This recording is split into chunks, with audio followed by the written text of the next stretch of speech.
the world and what we do to our planet affects us all.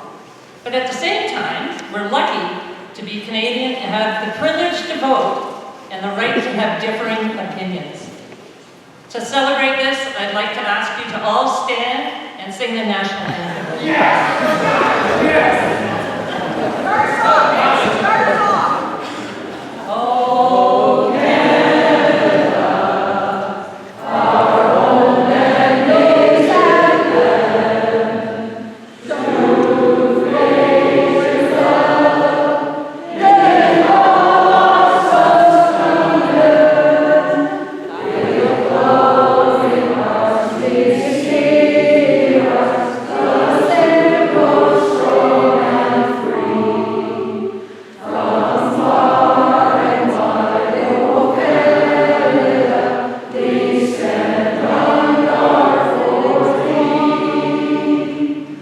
God keep our land,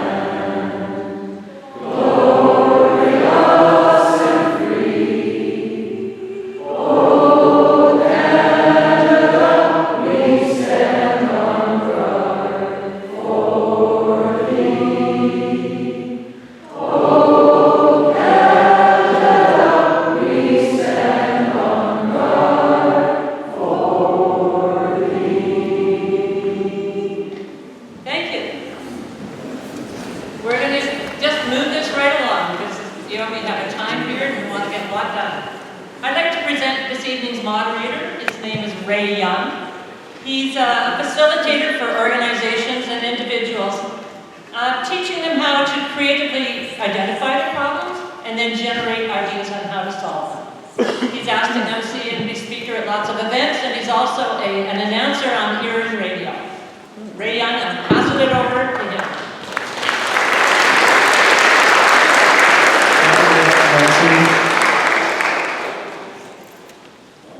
Thank you for your introduction and welcome everybody to this debate, and special welcome to the candidates for coming as well.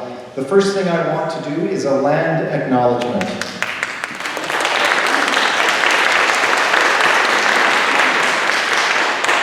We respectfully recognize that this land on which we are gathered is the traditional territory of Indigenous peoples. We honor their stewardship, and I ask that we commit ourselves to the ongoing process of reconciliation and learning about our shared histories. We support the continued conversation between all peoples to find truth, reconciliation, and justice now and in the future. The debate organizers, first of all, this debate is part of the National 100 Debates Project. It is strictly nonpartisan, an initiative focused on bringing voters together at the riding level to hear candidates' best policy proposals for the environment. You can refer to 100debates.ca. If there were 100 candidates, that would be a problem. The local organizer is Climate Change Action Dufferin Caledon Group, and for more information about them, you can go to climatechangeactiondc.org. Now, at this public event, photos and video are being taken for broadcast, and we have notices up about that. You should read them, because if you're here, you basically are giving your approval to being photographed. So welcome again to the candidates. And in order for everyone at this event to be safe and for it to be inclusive to all, we're setting some community ground rules, and these two are posted. These are rules of decorum. We want to make sure that there is absolutely no hate speech or personal attacks. I do not anticipate this will happen. Respect for one another is absolutely essential, and we want to ensure that everyone has a chance to hear their candidates' positions, especially as we have a lot of material to cover in a limited amount of time.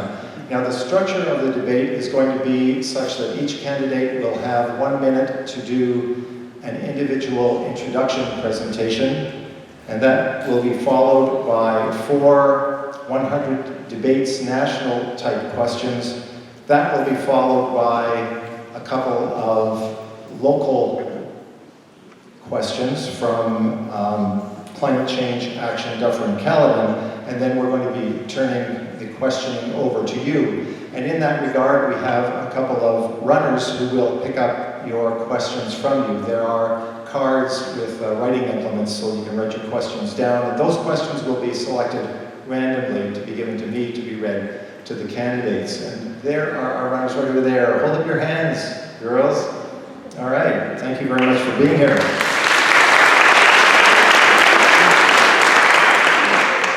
So the candidates will be asked to stick strictly to the time limits that we have given them.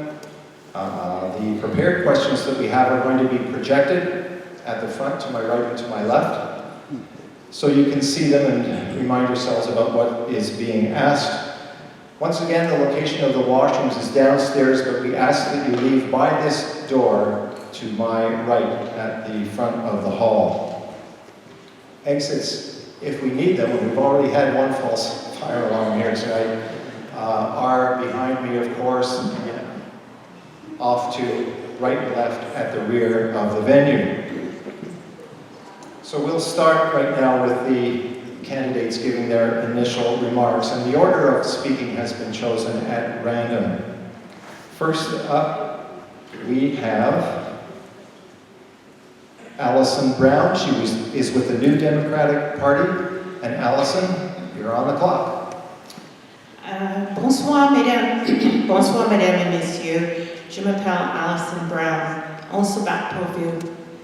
Good evening, ladies and gentlemen. My name is Alison Brown, and I'm in this for you.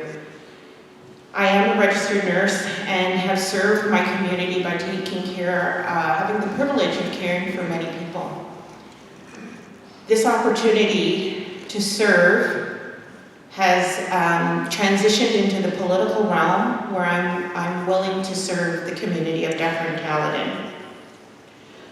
The other reason I'm running is because of my parents.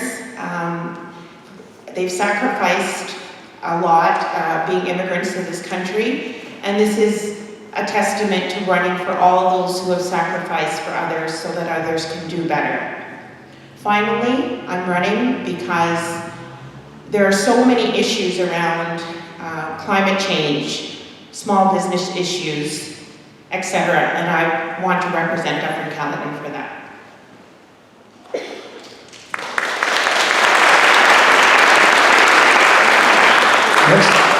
Next we have Chad Ransom of the People's Party of Canada. My name is Chad Ransom. I'm representing the People's Party of Canada. A lot of you are probably wondering what I'm doing here tonight. I'm here tonight because I'm a concerned citizen. During these debates, it's sort of been a little bit of a history lesson, being in the cafeteria of ODSS, or in this very hall where I was christened and my children were christened. I love this county. I love this country. And I'm willing to do whatever it takes, even if it goes against party policy, to make sure that everyone is taken care of and all your needs are met.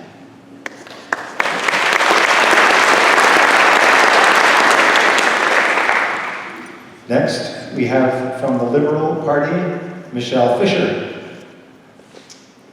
Hi, I'm Michelle Fisher. My neighbors in Melville call me the Green Liberal.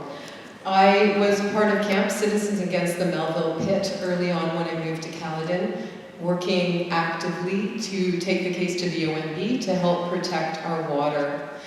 I have a long time commitment to environmental issues, and I would not be running for the Liberals if I didn't believe they had the same commitment. In the summer, I had the opportunity to speak directly with Catherine McKenna, the Environment Minister, and I'm convinced that we have an ambitious and serious plan for the environment. In our record, we've done more for the environment than any other previous government, especially on the topic of climate change, and there's much, much more to be done. And I'm really hoping to be a part of that change. It's something that I feel very strongly inside me. I'm very passionate about it, and I really appreciate the opportunity to speak to you here tonight. Thank you.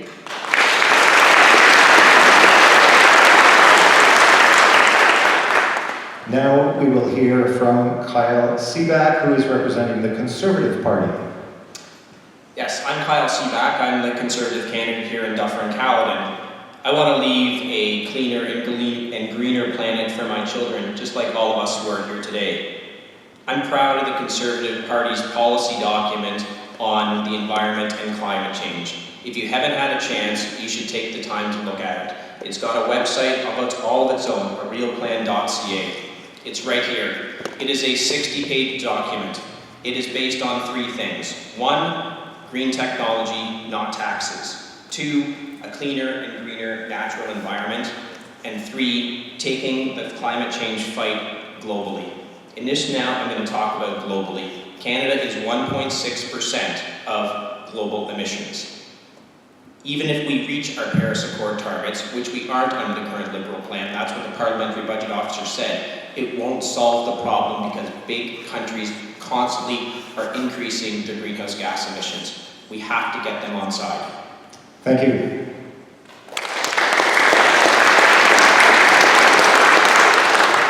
And now we will hear from Stefan Wiesen of the Green Party. Thank you. A quick show of hands. Who believes in the room that climate crisis is the most important issue at this election? Show of hands. Thank you very much. Second question, that will be the last. Who is happy that there are just 2 Greens in Ottawa and just 1 Green in our Ontario Parliament? Who is happy with that situation? Thank you. I'll get back to this later. Thanks for having a climate debate.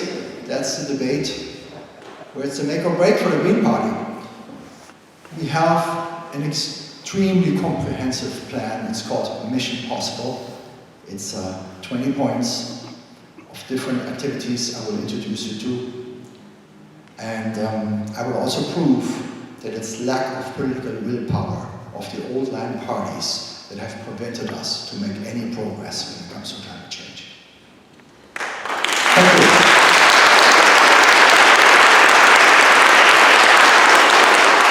So we will now move on to the national questions, and the first one concerns climate change. These should be projected up behind me. I hope you can read them, but I'm certainly going to read it to you.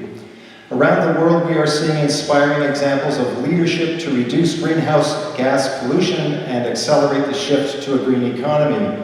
At the same time, we are seeing a ramp-up of the effects of climate change, and the scientific consensus is that we have little more than a decade to turn things around. We see extreme weather events across the country, including wildfires, flooding, and droughts. These are causing anxiety and worry, given their enormous financial and environmental impact. Per person, Canadians produce the most greenhouse gas pollution of all G20 industrialized nations, nearly 3 times the G20 average, and over 20 tons per person. What are the key elements of an action plan that you will advocate for to ensure Canada meets its international obligations to reduce greenhouse gas pollution? And we will start again with Chad. Okay. Did I get that wrong? No, you got it right. Fair enough. So my party doesn't have a policy whenever it comes to the climate. I am a big believer in climate change. I am a big, passionate person whenever it comes to the environment, but I do not believe in climate alarmism. I believe we do have more time than 10 years in order to fix the problem. In order to fix that problem with a time span that's a little bit greater than most, I would like to see Canadian technologies be developed and to be put onto the world market. The biggest thing I'd like to see with people is education. I have a lot of people telling me that I'm not green, that go home to big houses heated by natural gas and their big cars. I would like to see people practicing what they preach whenever it comes to the climate. It comes down to the R ratings in your house, how much heat you can actually develop by changing your windows. And I do think the government should be helping out with rebates to help everybody at home make sure their own home is greener first. Thank you.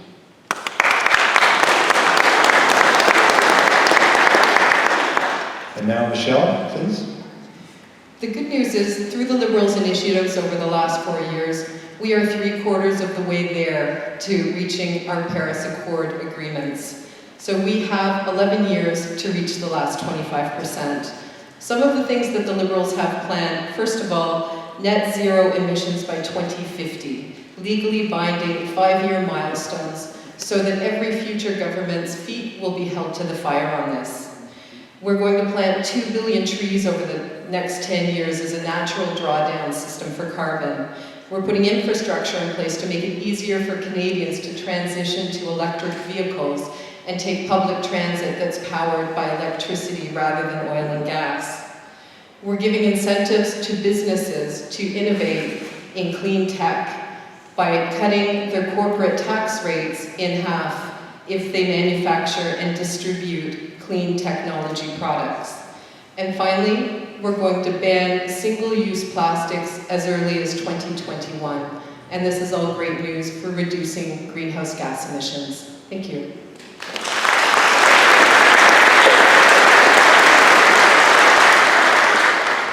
Thank you, Michelle. We'll now continue with Kyle Seaback.